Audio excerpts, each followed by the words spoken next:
Coming up on The Returned. All of a sudden, I'm below water, struggling. I remember the feeling of my lungs filling up with water, and it hurt, and it was terrifying. All of a sudden, I was watching myself from above the water struggle, and suddenly Hi, and welcome to The Returned.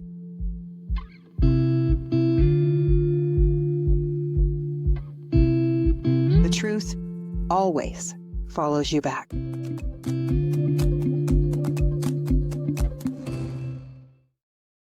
Hi, and welcome to The Returned, a place where we share near-death stories, out-of-body experiences, spiritual awakenings, signs from spirit, and the journeys of healers and lightworkers from around the world.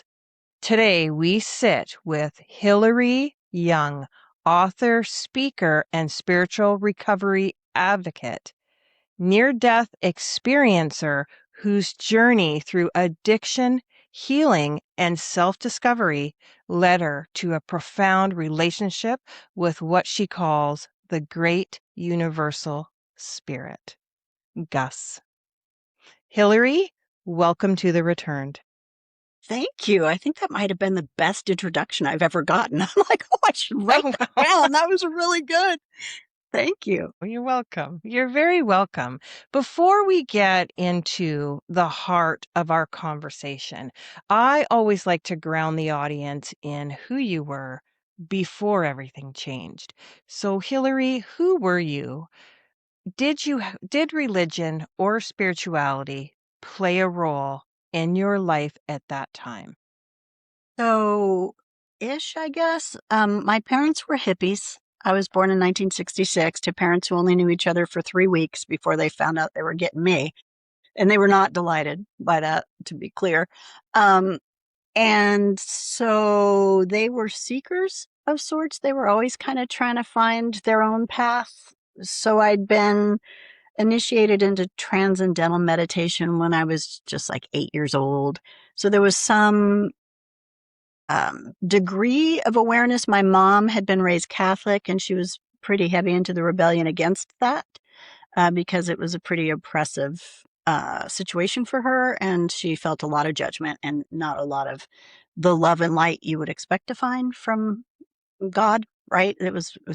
She had to deal with a more uh, a less healthy relationship with the divine through her family, which isn't the case for everyone who's Catholic. I totally get that. But in her case, it was just a little harder. So religion really wasn't pushed in our family at all. And I am not religious now, so maybe that's why. So I didn't have a big background in anything solid.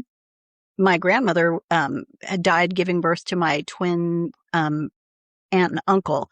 And she saw Jesus when she died, or actually she saw the Virgin Mary.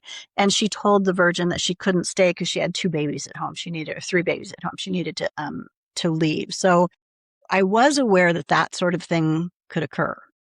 So what happened was I'm 10 years old, actually closer to 11.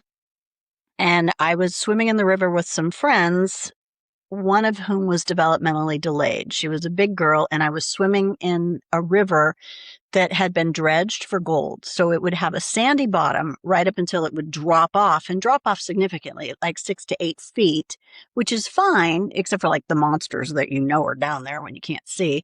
And if you could swim, you're fine. But Rami could not swim. So I was swimming with her siblings, and her brother startled a crawdad, which shot itself backwards towards me. And I was terrified of them because I was afraid they were going to eat my toes or cut them off with their sharp claws for sure. So I stepped backward into Rami, and I knocked her into the drop off. And her instinct was to save herself, which she did by grabbing onto me and using me as a ladder to get herself out of the water. So I did not have any warning, so I did not take a breath in. All of a sudden, I'm below water, struggling. And I remember the feeling of my lungs filling up with water, and it hurt, and it was terrifying. And then within a second of that pain, all of a sudden, I was watching myself from above the water struggle.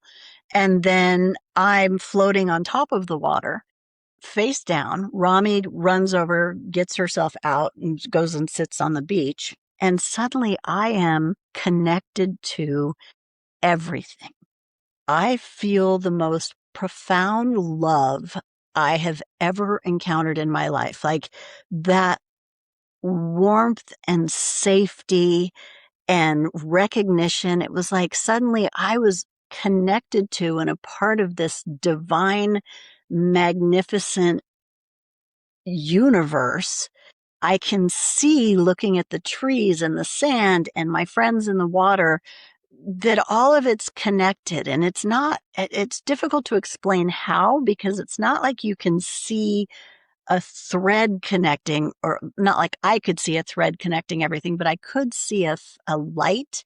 And there was this hum, this like, um, what's the word? Not high pitched, um, but frequency, sounds crazy, going on that I could hear, I could feel it, I could see it. But most importantly, I was it. I was separate and still myself, but I could feel that I was a part of this magnificent love that was coming at me. It was amazing. And I did not ever want to be anywhere else. Like suddenly that is the only place I could ever imagine myself being. And I was the most alive, and it was the most real I've ever felt. And I watched for a minute as I was floating down the river and my friends were playing in the water, not realizing what was going on. And then Rami's mom, who'd been napping because she had a bunch of kids and she was exhausted, woke up. She must have gotten a nudge, is the only thing I could think of, because she sat upright and looked out and counted the kids and then called my name and saw me floating down the river, ran into the water, grabbed me, pulled me back up onto the shore, and started to do CPR. And I have never resisted anything in my life harder than I resisted getting back into that body. I didn't want to go, like you can't believe. And yet I didn't have a choice. I got forced back in there, and I woke up and I was sputtering and coughing and crying and scared, and everybody was scared and everybody was upset. And I could still feel this incredible love. Like it was still right there with me. As a kid, I had a really hard childhood. Like my family was not easy. It sounds like we had some similarities there.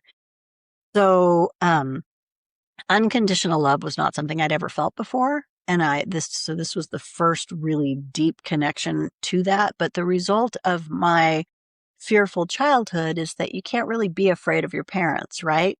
So you put it onto everything else. So I was afraid of bees and dogs and people and ants and any insect. And, if it was outside, I was afraid of it. So I spent most of my childhood inside reading books. That's what I did. It was a town of 90 people. So there wasn't really much to do outside.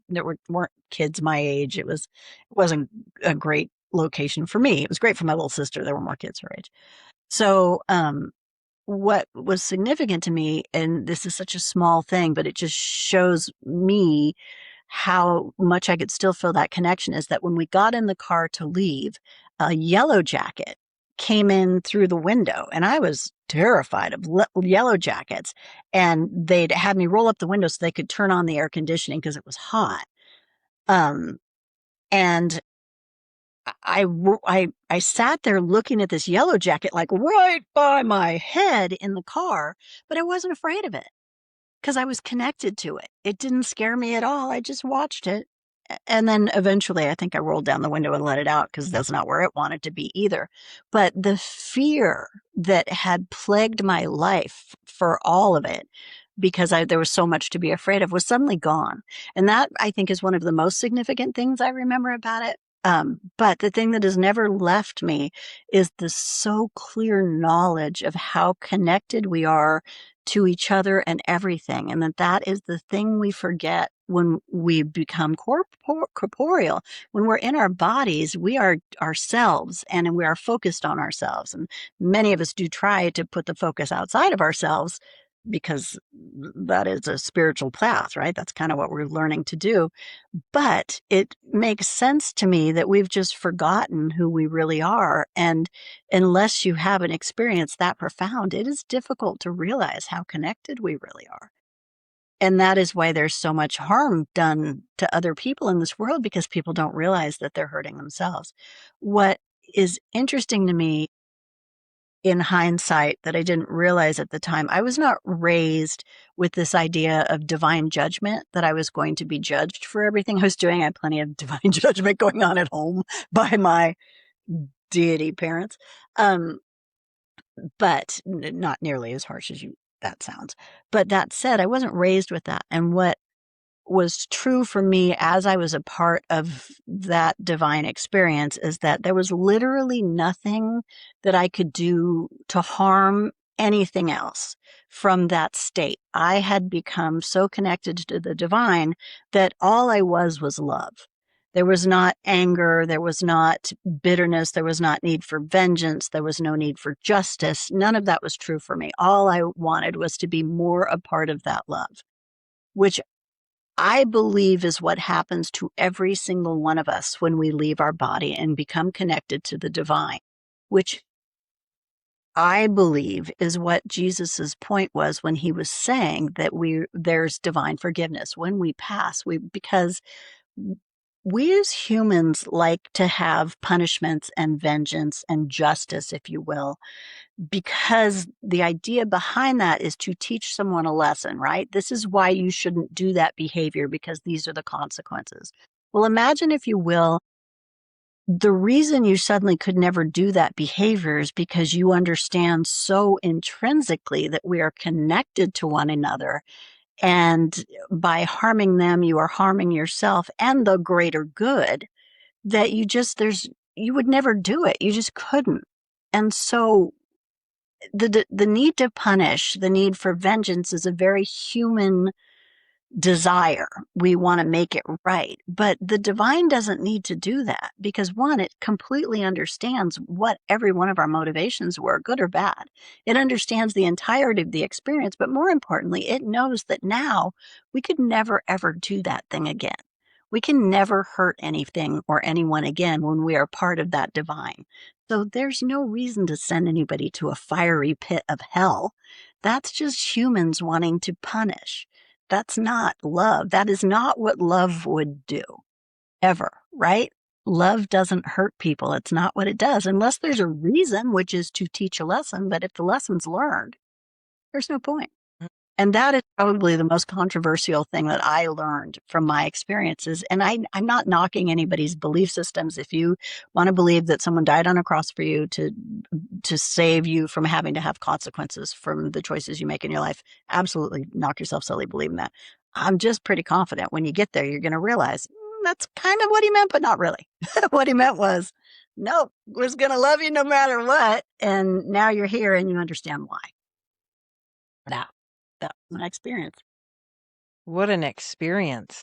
It was pretty profound. And I was lucky prior to that, because from the time I was a little kid, I would know when the phone was going to ring. People that had passed away would come to me in dreams. Like, I've had experiences my whole life. It definitely has gotten stronger as I've gotten older. In the past few years, I think meditating every morning has really tapped me in, even though I was just trying to do it to get rid of my anxiety. I wasn't trying to, the goal was not that's kind of a fib. I have always wanted to be more connected to that feeling that I've had. I've tried to get back to that always. I just didn't know. I always kind of felt like I needed to cross over to get back to that feeling. But certainly the meditating I'm doing, it seems to be making a difference, because the number of folks that cross over that come by and say hi is definitely increased exponentially. You know, it's interesting, that meditation, how it really does help just quieting the mind. You don't even have to do it for a long time, No. right? And it's just like, just quiet and breathe. Right. Yeah, I suck at it. I ain't gonna lie. I'm the worst meditator. My brain is so busy. I will space out. And somebody taught me that instead of being like, Hilary, focus, what are you doing? To just say, oh, good, you caught that. Oh, good, you caught that. And then I can just, okay, I'm back to this. And there's days that I cannot last 90 seconds. I have to be like, yeah, this is a waste of everybody's time right now. We're going to just go paint, which is also meditative, but a different type, right? And then there's days that I want to go for an hour and a half. And I don't know why. It's just sometimes it works and sometimes it doesn't. I think it's also a practice, isn't it? But yeah, you've got to make It's not yourself something try. you're just going to get. Right. I think it's just like yoga, a practice. Right. So, Hillary, could you tell us about how Gus or how all of that started for you? So, what I've found in talking to people is that God is a very challenging word for a lot of people. For some people, it has very negative connotations that there's someone that's going to punish them. There's going to, they have to be right. He's watching you all the time. Like you're not even safe in the bathroom. Someone's got their eyes on you. That is a hard thing for a lot of people that have been raised with fear of the divine. So when I changed the name of it to the Great Universal Spirit, Gus, the divine source, whatever other name I want to use, it takes that weight, that fear, that there's anger. A lot of people are really angry at that God because they feel so punished. When I take that out of there, it opens people up to be a little more willing to listen to what I have to say. That's why I do it I that love it. I absolutely love it. Now, I know that your book speaks openly about addiction and healing. way. Yeah. So, looking back now, what do you think the addiction was truly trying to teach you? If you could tell us a little bit about that. So this is probably not going to be the answer you expect. It's certainly not the answer Okay. I expected to have. My family has been riddled with addiction. My father was an alcoholic and an addict. He was also bipolar with schizophrenic tendencies. I've got a sister who has been sober since she was 16. Her husband has been sober since he was 18.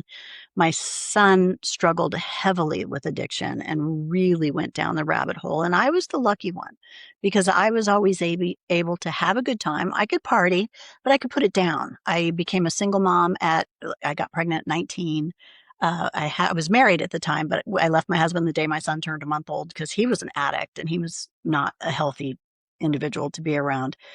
And so I had to keep my act together. And so I did. I just did. And I had a great time. And there were a couple stories but that said, I got married at 48, no, 49, excuse me, almost 50 years old. And no, 40, I was 49, 40, sorry. Um, because I'd had to keep my life so together for so long, all of a sudden I'm married to a man who's financially comfortable. My son is 18. He's moved out of my house, been gone for 10 years. He's struggling like crazy, but all of a sudden I could just relax my grip just a little and the wheels just came off. Now, I have to say, I am convinced because that correlated with my menopause, I suspect that my hormone shift also played a big piece in all of a sudden my addiction was out of control. Like I was hiding bottles of alcohol in my house and refilling them with a funnel so my husband couldn't really know how much I was drinking. I got really, really sick and quickly in the space of a year, and so much so that my family, who had no idea how much I was drinking, told the doctors as I was in the hospital with liver failure, being told I was going to die if I didn't get a liver transplant, that I didn't drink. That I didn't drink enough for this to be the case. My husband, who lived with me, was like, no, she's not an alcoholic. Like they did not know because I'm a sneaky bitch. I know a lie. Um, so, um, so it was really a surprise to everybody. But the wonderful end result of it was that I had watched my son in particular struggle with his addiction heavily. And I was very frustrated by it because I felt like he was choosing to just not stop. And that is painful for a host of reasons because you're watching someone kill themselves and you don't understand when you haven't been an addict why they just won't quit. Well, all of a sudden, I have an intimate knowledge of I am an intelligent woman. I, owned a home before I met my husband. I owned a home. I studied martial arts for 9 out of 11 years. I had a successful business. Like I had my act together, and suddenly I had no control over this substance that was in complete charge of my life. And that is what it took for me to have the kind of love and forgiveness the divine showed me it had for me when I was on the other side to finally, and I'm this kid's mother, so I always should have had that, right? But the truth is, watching him struggle and suffer was so painful. It was so hard to watch someone I love go through that, that all this judgment came out of it because why wouldn't he just be different? And my own struggle with addiction is the thing that taught me to have compassion for my kid, who's now got 3 years of sobriety. It so shifted my perception of my son's own struggle. So, what I got out of my addiction was the recovery process, which is incredibly powerful. The 12 steps of AA, I think if everybody did them, everybody in the world would be a happier person because there's something about learning to figure out what your shame and your fear and your self judgment is, and then how you are interacting with other people and really take full responsibility for both your good qualities and your bad. Like, take a real honest look at yourself and then go tell somebody what these things you are so ashamed of are and have them be like, oh, well, I did that. Or so and so did that. And have it so not be a big deal to them. This thing that you've let crush your soul is somebody hears it and they're like, oh, well, okay. That's so powerful. And then look at the list of people that you've hurt with your behavior and you go to them and you actually make an honest list of what your part is, and then you go to them and you apologize just for your part without making excuses for who you are, why you did it, how it might be a little bit their fault still. If you don't do any of that, you just own your piece and make a sincere apology and then allow somebody to tell you how what you did hurt them without trying to excuse your behavior. The shame and the guilt leave in a way that's difficult to express. And that gives you a freedom that you had no idea you needed. And it takes these, it sounds so cliche, but these like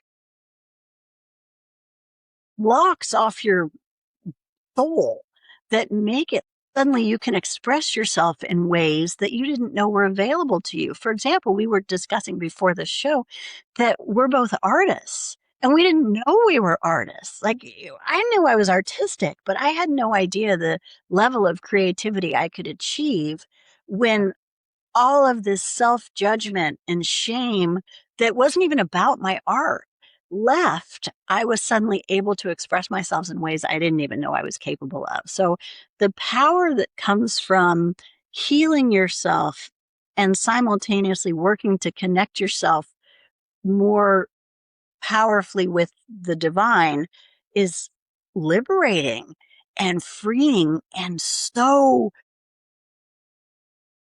creative. I mean, it opens you in ways you didn't know were possible, and it's so much fun. And I'm the happiest I've ever been. Like somehow just I feel like that little kid that never got to play because the world was too scary and there wasn't that many people to play with. But that little kid is free now. And she's having a blast. And the best part, I can afford to play now, right? Like I can afford to buy some colored pencils if I want to learn how to draw. I can afford to buy some paints. I get why artists are broke because stuff is expensive.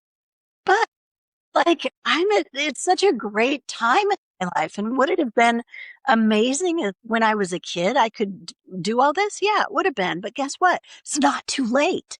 And anybody who is feeling this urge to connect themselves with this power that's greater than them is going to get these benefits that are tapping at some level into this divine love.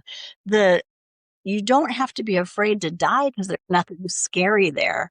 I don't know how much time we have, but one of the most amazing things that's happened in the past several years is that my first love, who I stayed friends with for 43 years, both of us were married twice, and we had a connection that was never going to be different. He passed away in 2023. Unfortunately, he died of cancer. And actually, I think it was 23. It wasn't 24 because that might have been 24. I'm terrible with dates because welcome to menopause. You can't remember shit anymore. I can't remember what I went across the hall for. But before he passed, I said, Xander, how are you going to let me know you're still here? And he said, well, the only thing I could think of that's quintessentially me, Hilary, is bad jokes. And now in hindsight, I realized I'd have said, really? Because I feel like you can do better. Like random $100 bills would be nice. Or he was really brilliant. He was a scientist at NASA. So he could have come up with some good stuff. But okay, bad jokes. So about 3 days after he passed away, I go into the bathroom at my salon and I go to wash my hands and I look down and the toilet paper roll. I've owned this salon for 22 years. Okay. This toilet paper roll has never unraveled onto the floor. Like, that's weird. So I roll it back up. I reach for some paper towel. I reach for a paper towel. I realize now I'm out of paper towels. So as I pull that paper towel, I look down again and the toilet paper's unrolled again. So I roll it back up. I reach over, I get a new pack of paper. It's a small bathroom. Reach over, get a new pack of paper towels, unwrap it. And now literally the whole thing is unwound on the floor. I'm like, you are hilarious, Xander. Get out of the bathroom. Private space. Okay, private space. All right. So then I go home. I'm at home maybe a week later. And it's a day I don't wash my hair. I've just been putting it up in a clip. And all of a sudden, my hair dryer is sitting in its holder 2 feet away from me, turns on full blast. Just turns on. I'm nowhere near it. I pick it up. I start flipping the buttons off. It won't turn off. I literally had to unplug it from the wall to stop it from turning on. It happened 3 times before I switched to a different hair dryer because that freaked me out. And I was like, okay, you are hilarious, but also you are literally a scientist at NASA. You really can't figure out how to rig the lottery for me? Like, we can't come up with something better than the hairdryer? My husband, who, again, considered himself an atheist when we met, is now an agnostic, said to me on a Saturday morning shortly after Xander died, all right, he was really messing with you last night. I said, really? How? He said, well, you got into bed and the light on your side of the bed turned. Oh, you got into bed and fell soundly asleep. And then the light on your side of the bed turned on. So I turned it off. Thankfully, he's got a button on his side of the bed that he can turn it off with. He said, I was just about to fall back to sleep myself and the light turned right back on. So I turned it off again. And then it happened a third time. And I said, babe, it sounds like Xander was messing with you last night, not me. So, that's just one example of I'll get just random. When my friend Terry passed away, I was meditating and all of a sudden the smell of the candle that was in her house, I was there, which to be honest, I didn't particularly like, was suddenly in my nostrils as if that candle was right underneath my nose, which, my grandmother showed up. Her nickname was Rosie. So I was driving down the street and all of a sudden my car smelled like roses. Just It's the strangest, coolest, most wonderful thing. I get tugs on the arm. Sometimes scary because someone will show up at the foot of my bed and I don't love that. But for the most part, it's beautiful because Xander's not gone.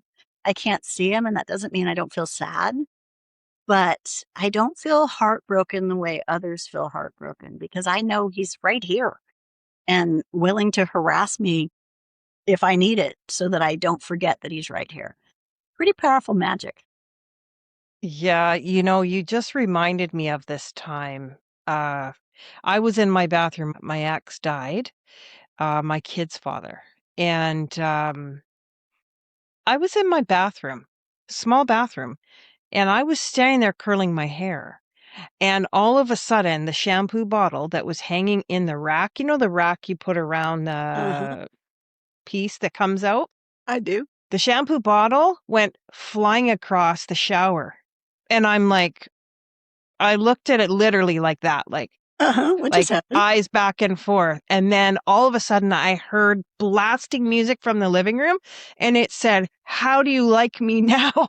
And it was a Toby Keith song.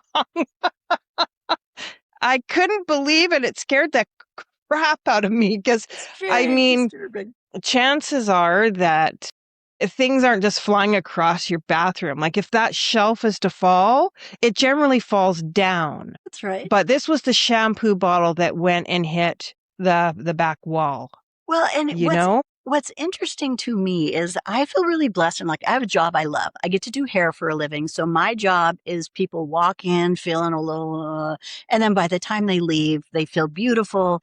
And we've had a lot of conversation. And I love the connections I make with people. And what I discovered when I was writing my book was that I was telling the stories because I've met angels. Like I've had some pretty wonderful things happen. And I started sharing these stories. And people suddenly find it possible to share their own stories that they didn't tell people because they were sure people would think they were insane. And the number of people that have a story, they're like, well, okay, it felt real to me, but. And then when they start hearing other people, they start being able to accept that these beautiful things really do happen, which expands everybody gets a little brighter for that knowledge, right? It's Oh such my a gosh, gift yes. to be able to share it. And there's always going to be people that'll be like, well, the science is, and those people, fine, knock yourself out because I know someday you're not going to be in your body and you're going to be like, well, shoot, she was not wrong. I tried to tell you, and that's okay because I get to know it now. And it's such a blessing. So my question about that, you actually, first of all, I'd like to know, why do you think the near-death experience happened to you, regardless of it's an accident? My friend was drowning. Do you feel, actually, I just should say, do you feel like that experience was some sort of activation? Absolutely. There's not a doubt in my Yeah, mind that you've it was thought an that? action. Yes. Um, what I think, honestly, is that I don't think I would have made it through the trials and tribulations of my life without that total understanding that there is a power greater than myself. And what's interesting, the biggest loss I had in my addiction is that I got so mired in and um, the shame of that place of feeling so powerless, of seeing that I looked like crap, knowing that I made myself sick, that I was lying to everybody. Like it was such an awful, awful place to be that I lost my connection to the divine. And it's the first thing I got back when I got sober because it's like an important piece of sobriety is that you increase your connection to your higher power, which I did.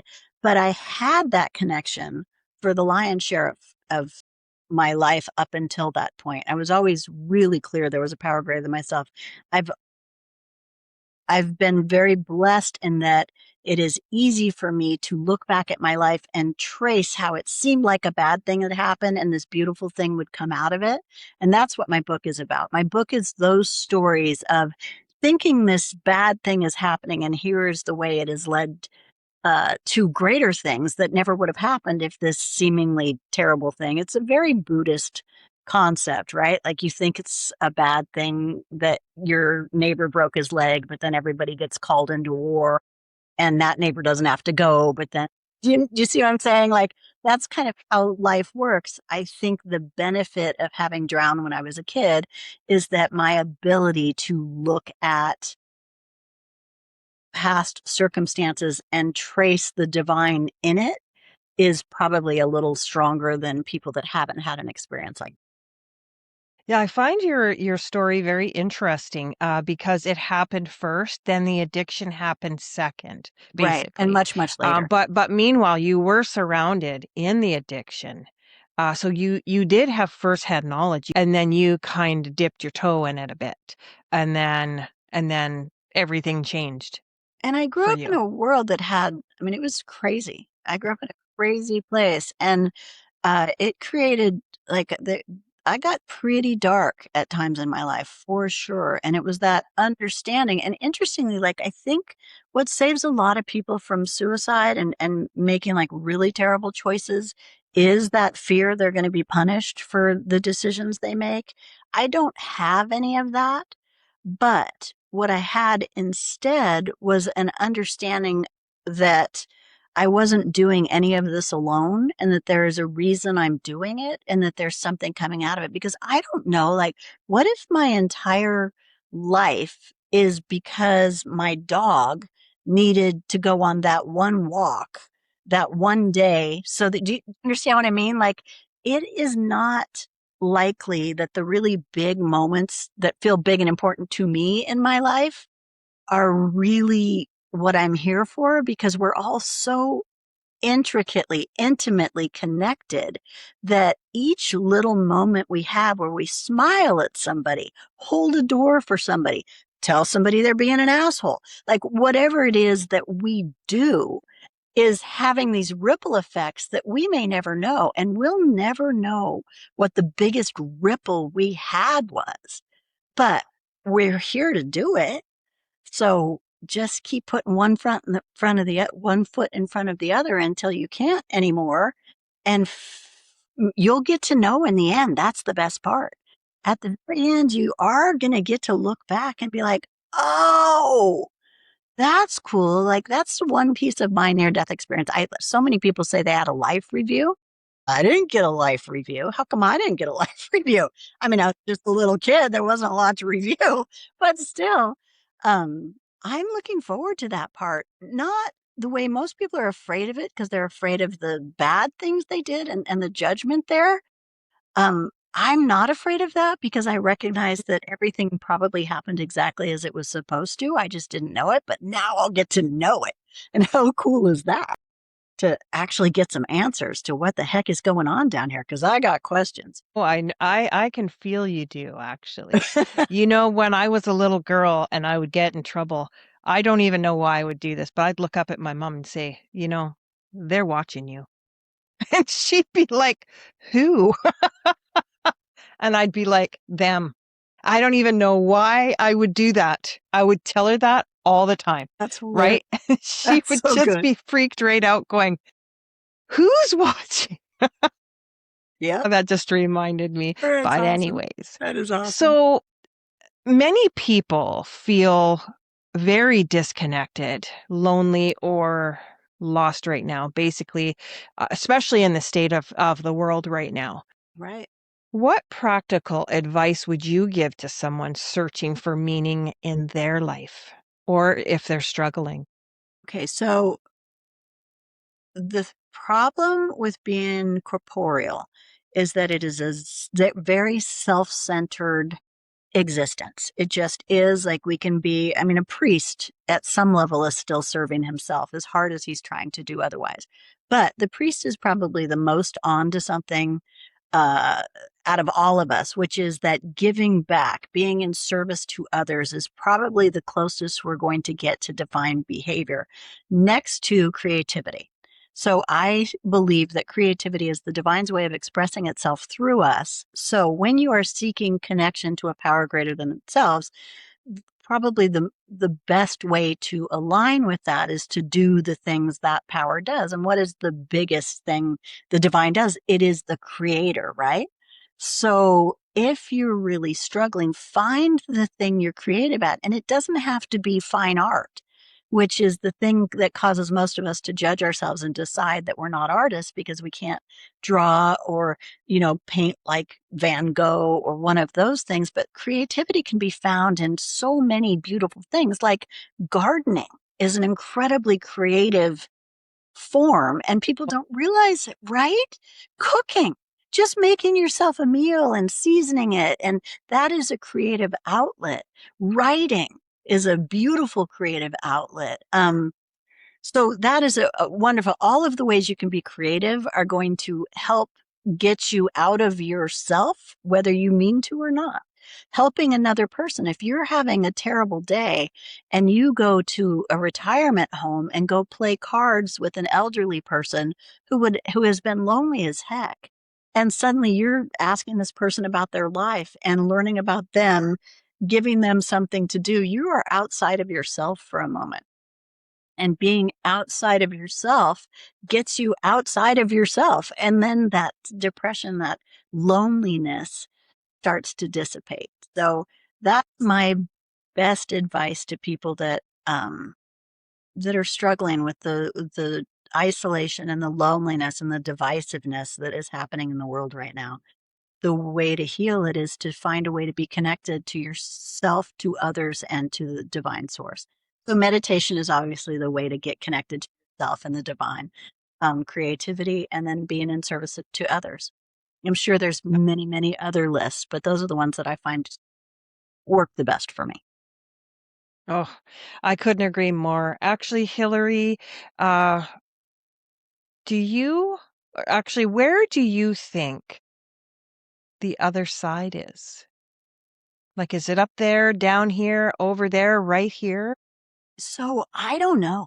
I'm just gonna tell you the truth. I don't know. I feel like it can't be too far because the people that cross over feel so close to me so much of the time, but then they don't other times, right? Like there's most of the time I don't feel them right there.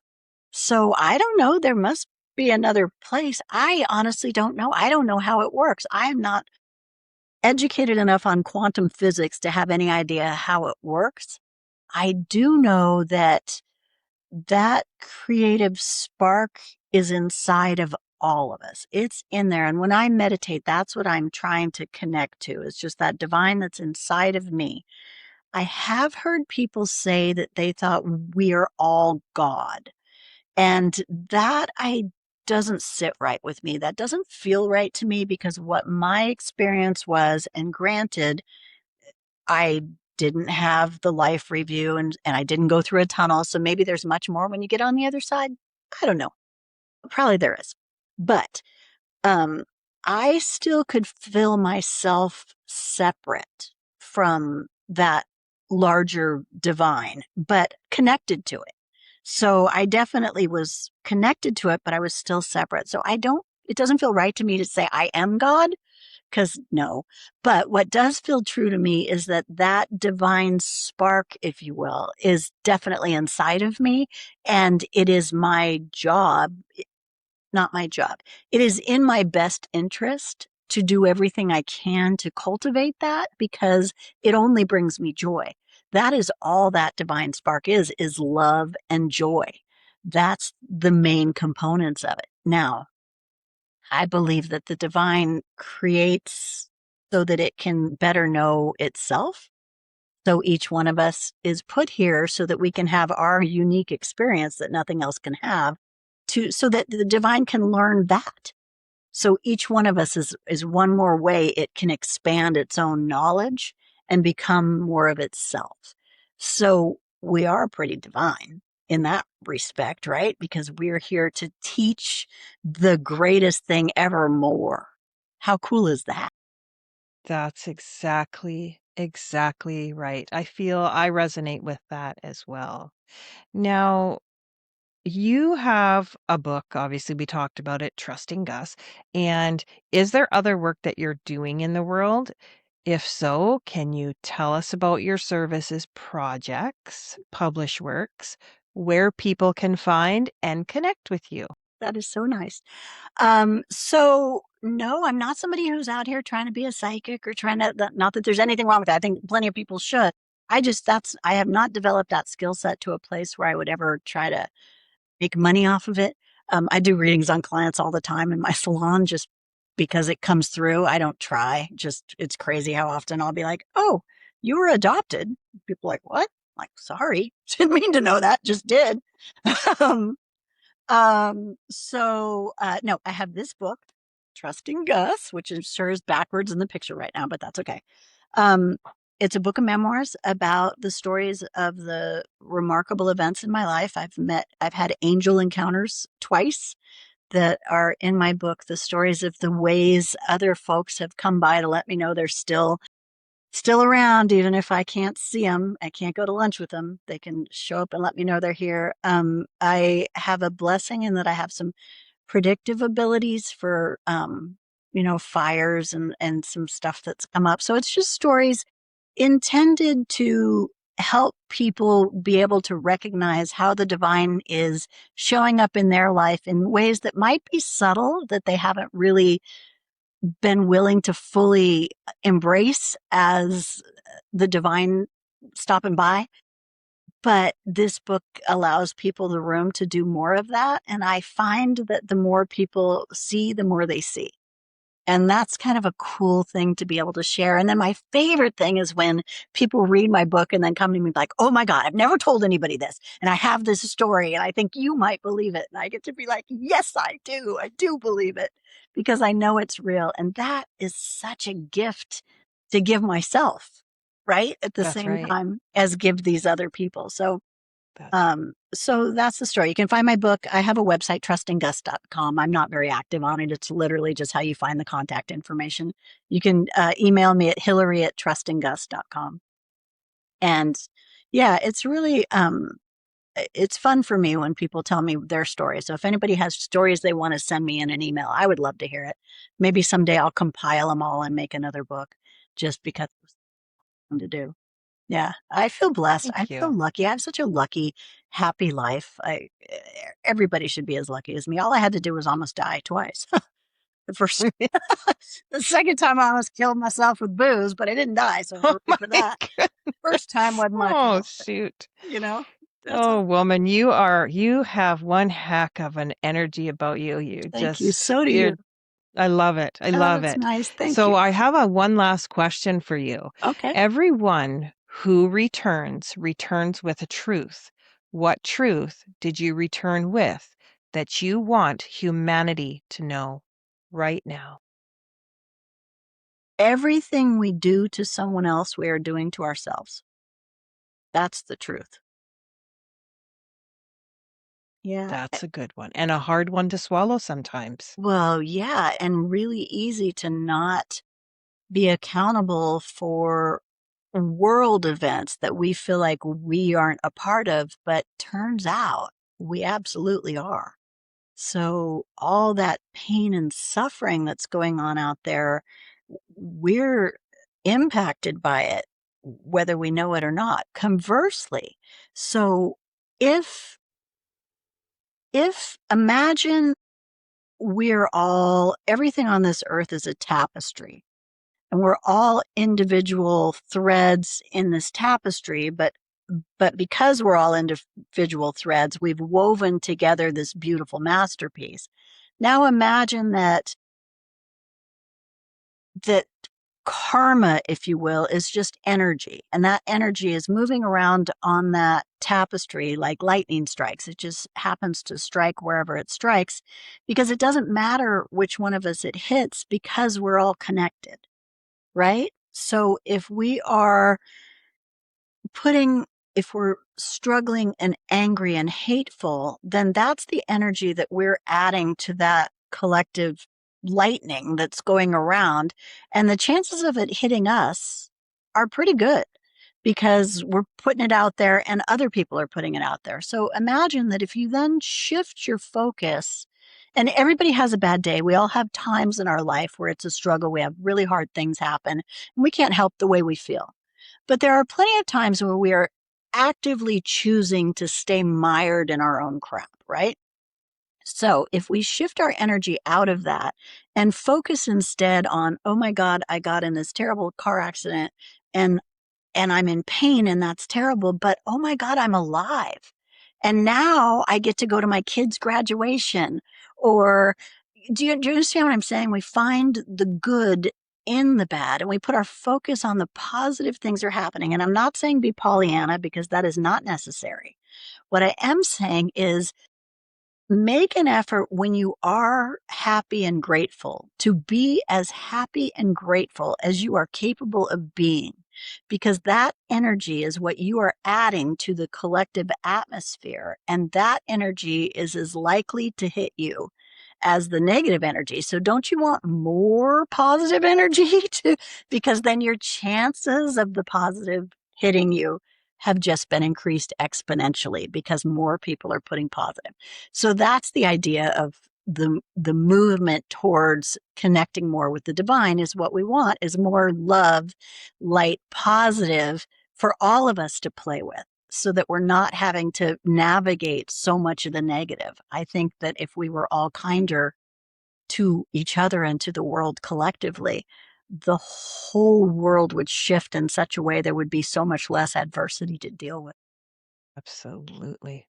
Couldn't have said it better myself.